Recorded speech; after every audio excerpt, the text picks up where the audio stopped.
दोस्तों, बड़े दुख की बात है कि हम एक ऐसे देश में रह रहे हैं जहाँ पर गवर्नमेंट कहती है कि रुपया अपना लेवल खुद बना लेगा।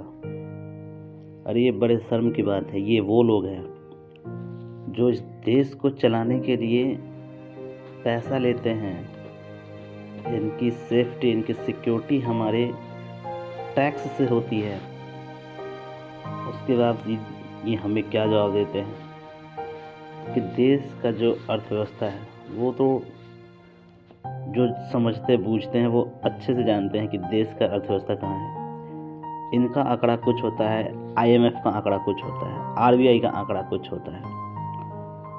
अब रुपया का जो स्तर गिरता जा रहा है, रुपया ने 90 का आंकड़ा पार कर दिया है। बहुत जल्दी ये शतक भी अपना पूरा कर लेगा अगर इसी हाल से वित्त का विभाग अगर काम करता रहा देश में। तो अब इतना शर्मनाक बयान है सीतारमन जी का कि रुपया अपना लेवल खुद बना लेगा। अरे 2014 में आपके ही पार्टी के नेता, जो शीर्ष नेता है, जो देश के प्रधानमंत्री है, नरेंद्र मोदी जी ने कहा था कि नेपाल का रुपया नहीं गिरता है, बांग्लादेश का नहीं गिरता है, श्रीलंका का नहीं गिरता है, पाकिस्तान का नहीं था। क्या बात है कि इंडिया का गिरता चला जा रहा है। उनकी सरकार थी, उन्होंने तभी वो मुख्यमंत्री थे गुजरात के, उस समय ये बात कही थी। बीच में जब प्याज के भी रेट काफ़ी बढ़े तो इनका एक बयान आ गया था, अजीबोगरीब बयान, जिसमें इन्होंने कहा था कि मैं प्याज नहीं खाती।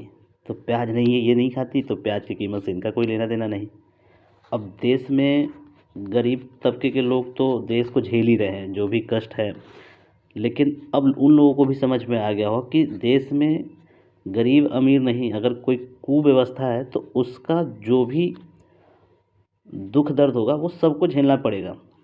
इधर देश की जो व्यवस्था थी, जो विमान कंपनियां इंडिगो, उसने जो लोगों को रुलाया है, उससे उन लोगों को भी समझ में आएगा कि आप बेशक ज़मीन पे ना रह रहे हो, आप ऊपर भी रहोगे तो आपको गिरा दिया जाएगा। तो थोड़ा सोचना तो पड़ेगा कि हम ऐसे देश में रह रहे हैं जहाँ पर किसी की कोई जिम्मेदारी नहीं है। हम अपना अंगूठा लगा के, हम अपने से वोट दे के ऐसी सरकार को चुनते जो हमें जवाब दे किसी चीज़ के लिए। यहाँ क्या होता है कि सरकार आंखें दिखाती है, तुम क्या कर लोगे। तो बस थोड़ा सोचना तो पड़ेगा सबको, नहीं तो इस ढंग से नेताओं को देखना पड़ेगा। ना कभी कोई ठीक इशू पे चर्चा होगी, ना कुछ। बस हिंदू मुस्लिम और जाति धर्म के नाम पे उलझाए रखेंगे ये लोग।